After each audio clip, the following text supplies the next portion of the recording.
오늘 2026년 새해 첫 예배 가운데 하나님께서 우리에게 은혜 베풀어 주시기를 간절히 원합니다. 새롭게 여는 2026년이 여러분 어떤 기대를 갖고 계십니까? 나이 들었다는 증거가 뭔지 아십니까? 나이 들었다는 증거는요, 새해가 되었어도요, 가슴이 안 뛰면 나이가 든 거예요. 공부를 하는 학생들도 젊은 청년들도 새해가 되면 뭔가를 좀 바꿔보려고 하고 새롭게 무엇인가를 시도하려는데, 새해가 됐는데 아무것도 시도하려 하지 않고 어제와 똑같은 오늘로 여길 때 나이가 들었어요. 저는 신앙도 마찬가지라고 생각을 합니다. 신앙도 이제는 할 거 다 했다, 자빠져 자려고 할 때 하나님이 깨우시는 사람이 있고 여전히 누워 자는 사람이 있습니다. 여전히 저와 여러분이 새해 첫 시간도 하나님께 드릴 수 있음이 기쁨과 감사되기를 간절히 바랍니다. 오늘 시편 37편 23절부터 28절의 말씀 가지고 하나님의 기쁨이 되는 교회, 하나님의 기쁨이 되는 교회라는 제목으로 하나님의 말씀 선포하도록 하겠습니다. 새해 무엇을 목표하고 계십니까? 내 신앙의 성장을 목표하고 계십니까? 아니면 올해는 마이너스 통장이라도 털기를 바라고 계십니까? 성경은 복 많이 받고 내 부가 남들보다 더 많아지는 것도 물론 중요한 복이겠지만, 성경이 말하는 복은 뭐냐면 내가 하나님의 기쁨이 되고 있는가. 사람의 제일 되는 목적이 뭐라고 이야기합니까? 그를 기뻐하고 그분을 영원토록 뭐 하는 거라 그래요? 즐거워한다라. 이게 사람의 제일 되는 목적. 여러분, 저와 여러분이 각자의 교회 아닙니까? 삶이. 근데 누구를 기뻐한다고요? 하나님의 기쁨이 되는, 나는 지금 하나님을 기뻐할 수 있는가? 여러분, 오늘 시편 37편은 이렇게 이야기합니다. 악인이 형통해서 누가 흔들리냐면 의인이 흔들려요. 누가 형통하니까요? 악인이 형통하니까 배가 아파요. 여러분, 오늘 새해 맞이 예배 때는 주무셔도 괜찮습니다. 1박 2일 예배니까 주무셔도 제가 깨우려는 노력을 하지 않습니다. 주무셔도 돼요. 저는 어렸을 때 저희 어머니가 매일 철야를 이렇게 데려갔어요. 저희 아버지랑. 그리고 새벽 기도 끝나면 집에 와요. 기도했던 기억은 하나도 없어요. 근데 교회의 장의자에서 엄마 무릎에 베고 잤던 그 기억이 저를 여기까지 오게 한 거예요. 여러분, 오늘 같은 날은 교회에 와서 자도 은혜가 되는 줄 믿고, 아이가 깨어 있어서 떠들어도 은혜가 되고 자도 은혜가 되고, 존재 자체로 기쁜 날 아니에요? 여러분, 아이가 이렇게 새벽에 와서 예배 드리는 것도 기쁘고, 저와 여러분이 지금 이 자리를 지키는 게 하나님의 가장 큰 기쁨이 되는 줄 믿습니다. 의인의 길이 왜 흔들리지 않는지, 하나님이 어떤 삶을 기뻐하시는지, 그리고 우리 송정교회는 하나님의 기쁨이 되기 위하여 무엇을 해야 할지를 오늘 말씀을 통하여 살펴보고자 합니다. 한번 따라해 보겠습니다. 정한 길을 가는 기쁨. 오늘 본문 23절과 24절을 한 목소리로 읽겠습니다. 23절과 24절을 시작. 여호와께서 사람의 걸음을 정하시고 그의 길을 기뻐하시나니 그는 넘어지나 아주 엎드러지지 아니함은 여호와께서 그의 손으로 붙드심이로다. 아멘. 여러분, 시편 37편의 저자가 오늘 성경 앞에 표제해 보면 다윗의 시라고 써 있어요. 다윗이 그래요.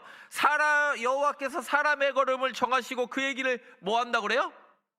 기뻐한다고 그래요. 그는 넘어지나 아주 엎드러지지 아니함은 누가 붙잡고 있어서 그렇대요? 여호와께서 그의 손으로 붙잡고 계신다. 저는 제 자녀들이 말을 안 들을 때 이런 생각이 듭니다. 나를 닮아서 그렇게 했거니. 아니, 어제도 제 아내랑 그런 얘기를 했어요. 아유, 나를 닮았구나. 제 아내가 항상 그런 얘기를 해요. 나는 저렇게 살지 않았어. 그래요. 그럼 누구를 닮았다는 소리예요? 누군가를 닮았겠죠? 근데 오늘 성경이 이야기합니다. 다윗이요, 사람들은 왕의 아들로서 그러니까 사울 왕의 대를 이을 사람으로서 사무엘도 찾았지만, 우리가 주일에 보았던 것처럼 하나님은 무엇을 봤다고 그래요? 중심을 봤다고 그러잖아요. 다윗은 스스로 왕이 되려고 한 적이 있습니까? 없습니까? 없어요. 기름 부음 받을 때도 그렇고, 그냥 하나님이 이미 12지파가 다 사울이 죽고 이스보셋이 물론 왕이 됐지만, 유다 지파의 왕이었던 다윗과 11지파의 왕이었던 이스보셋이 처음에는 이스보셋이 뭐가 될 것 같잖아요. 근데 성경은 이스보셋이 있었는지 없었는지도 모르게 지나가요. 다윗의 인생을 보면 7년 6개월 동안 이스보셋의 그 11지파를 전복할 힘이 없어서 헤브론에서 7년 6개월을 머문 게 아니라, 가만히 있으니까 하나님이 7년 6개월 뒤에 사인 주니까 예루살렘 정복하고 12지파의 통일왕이 돼요. 그리고 33년을 다스려요. 때 되니까 여러분, 살다 보니까 벌써 이 나이 먹었습니다. 여러분, 저도 40대 중반입니다. 번데기 앞에서 주름을 잡는 것 같지만 순간순간이 여러분 마음속에서는 지금도 20살 같아요? 20살 같아요? 마음은 20살 같잖아요. 언제 머리가 이렇게 휘어졌나, 언제 이렇게 주름이 들었나 싶을 정도로 마음은 여전히 20살 같고 할 수 있을 것 같잖아요. 근데 다윗은요, 그 할 수 있을 때 하나님이 사인 주면 움직였어요. 자기가 손든 적은 없어요. 근데요, 다윗이 손들면 사고쳐. 하나님이 부를 때까지, 하나님이 음성 들려줄 때까지 누가 다윗을 놓지 않았기 때문에요, 다윗이 스스로 고백하잖아요. 그의 손으로 나를 붙들었다. 내 인생 여정 보니까, 그러고 보면 다윗이 도망자의 길을 오래 걸었죠. 짧은 역사가 아닙니다. 다윗의 도망자의 길은요, 길었어요. 그리고 이해되지 않은 순간이 더 많았어요. 아니, 제가 다윗이라면 그만두고 싶었을 거예요. 여러분 생각을 해보세요. 사무엘이라는 엄청난 지도자가, 지금 현재의 왕을 기름 부었던 사무엘이라는 엄청난 지도자가 자기한테 와서 기름을 부었어요. 근데 기름을 부어가지고 뭔가가 사인이 딱 날 것 같아가지고 막 골리앗 딱 무찌르고, 와, 이제는 될 줄 알았더니 오히려 막 그 왕이, 현재의 권력이 죽이려고 쫓아다니고, 뭐 골리앗 한 번 무찌른 거 말고는 뭐 이렇다 할 전과도 없고, 자기 따라오는 사람은 용사예요, 지혜자예요, 동네 찌질이들이에요. 이거는 뭐 나를 보호해 줄 사람이 아니라 내가 보호해 줄 사람만 한 트럭씩 오는데, 이거 뭐 어떻게 해결이 불가능해. 다윗이 얼마나 그런 내적 갈등이 있었겠습니까?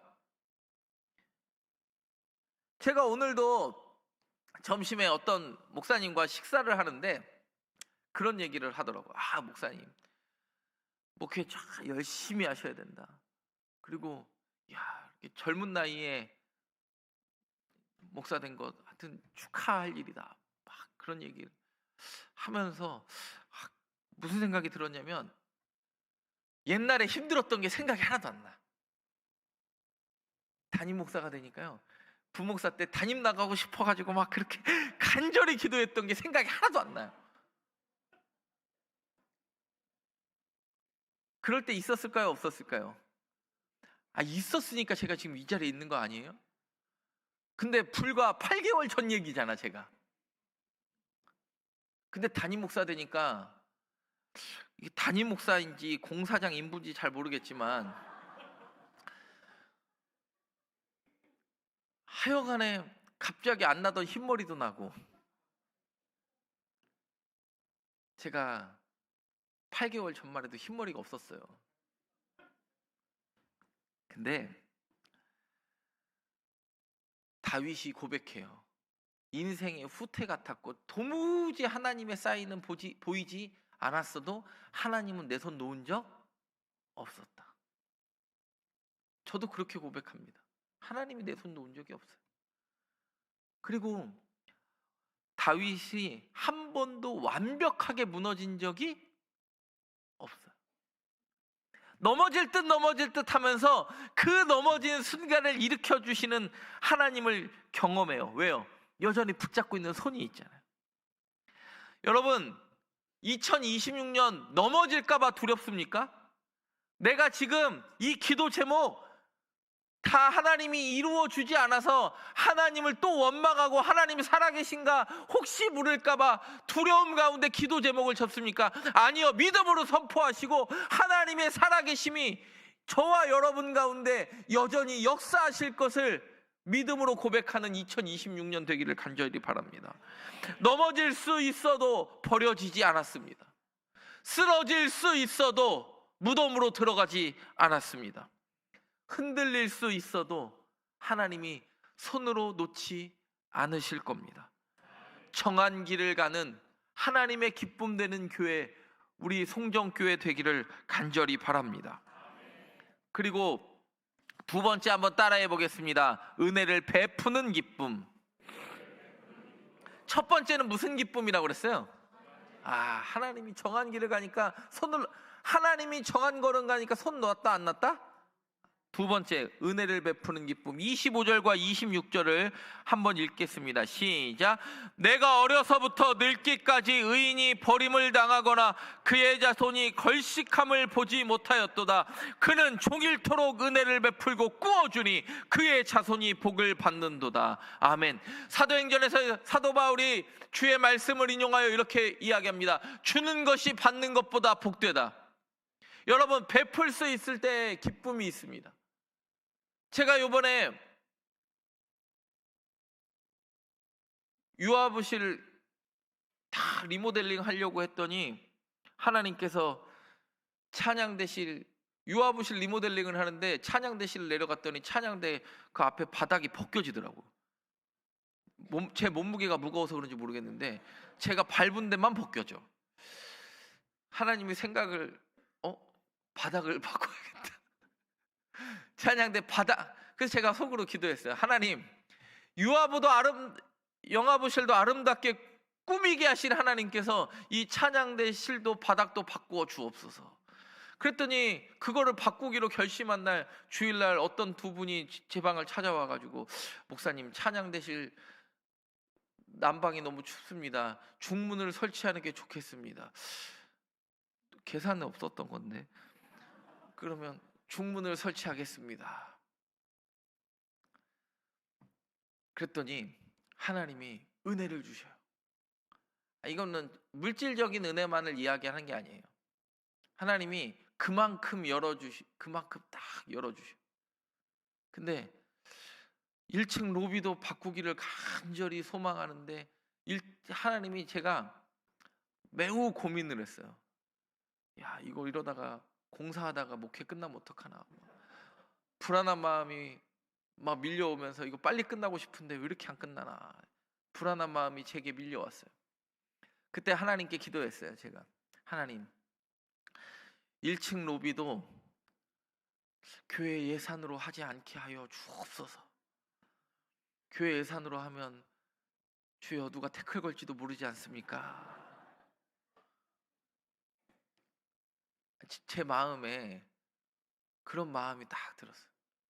하나님이 딱 기도하게 하시는데 어제 하나님이 응답을 주셨어요. 하나님이 놀랍게 응답하셨어요. 채우고도 남음이 있는 줄 믿고. 또 제가 이렇게 이야기하면 이미 다 채워준 줄 알고 헌금 안 할까 봐 사실 걱정이 되긴 하는데 여러분, 목사는요 헌금 갖고 살지 않아요. 그리고 하나님의 일은 헌금으로 되는 거 아니에요. 하나님이 그지라서 뭐 우리 헌금 몇 푼 받아가지고 하나님이 하고 못하고의 문제가 아니라고 저는 생각해요. 저는 내가 믿는 하나님은요 내 생각보다 더 크신 하나님이니까 제가 믿는 거예요. 목회는 뭐라고 그랬어요? 제가 기세라고 그랬잖아요. 기세. 목사도 내가 믿는 하나님이 작지 않음을 스스로 증명하는 과정입니다. 우리 교회는 섬기는 교회, 인재를 양성하는 게 상식이 통하는 교회가 될 텐데 여러분한테 헌금 많이 하라고 제가 이야기한 적 없잖아요. 근데 하나님이 놀랍게 채워지시는데 이거는 사람의 방법으로 채워지지 않는 거예요. 그래서 태클 없이 또 무사히 또 모든 공사가 마무리될 것 같은 확신이 들었어. 그렇다고 그래가지고 우리 교회 누가 저한테 태클을 건 적은 한 번도 없습니다. 제가 지난 주일에도 설교하고 그런 느낌이 들었어. 가방 못질을 목회 담임 목사 처음 할 때 가방 못질을 조심하라고 그래. 우리 교회 왔을 때요 아무도 제 가방 들어준 사람 없어요. 여러분, 은혜는요 베풀 때 기쁨이 있는 거예요. 내가 받으면 받아서 간직만 하면요 은혜도 썩어서 받았는지 안 받았는지도 모르는 게 은혜예요. 26절에 보니까 다시 한번 26절을 읽으면 이렇게 이야기해요. 그는 종일토록 은혜를 베풀고 구워주니 그의 자손이 뭐하는도다? 복을 받는도다. 여러분, 보아스라는 사람이 있었습니다. 여러분, 일부 다처제 국가입니다. 보아스라는 엄청난 거부가 이미 한 번 시집 갔다 온 이방 여인이 이뻐 보였을까요? 저는 이렇게 생각해요. 그러면 여러분, 보아스가요 룻을 도울 때 율법이 요구한 그냥 구석만 베지 말라고 그래요? 아니면 그냥 자기 종한테 그냥 막 베지 말라고 그래요?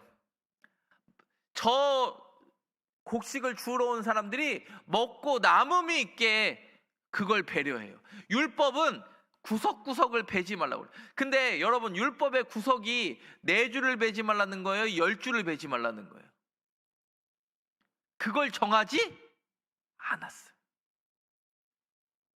그 사람의 마음대로 한 줄을 베고도 나는 저 구석을 남겨놨다고 이야기할 수 있고, 어떤 사람은 10줄을 남겨놓고도 나는 저 구석을 베지 않았다고 이야기하는 게, 여러분 율법은요 막 이렇게 이만큼 남겨놓으라 저만큼 남겨놓으라 그렇게 이야기하지 않습니다.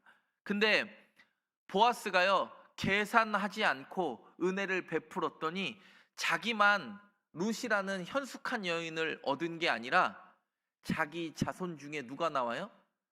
다윗이 나오고 다윗 뒤에 예수가 나와요. 여러분, 은혜는 여유가 있어서 베푸는 것이 아니라 믿음이 있어서 베푸는 겁니다. 사랑하는 송정교회 성도 여러분, 보아스의 은혜는 룻과 보아스의 관계로 끊어지지 않았습니다. 다윗의 가문으로 하나님의 구원의 역사로 이어졌습니다. 우리 교회가 날마다 은혜를 우리 안에만 담아두는 것이 아니라 이 지역을 향하여, 그리고 하나님이 우리에게 붙여준 우리의 영혼들을 향하여 가지고 나아갈 수 있는 은혜를 베푸는 기쁨이 있는, 하나님이 기쁨이 되는 교회 되기를 간절히 바랍니다. 마지막으로 한번 따라해 보겠습니다. 사명 감당의 기쁨.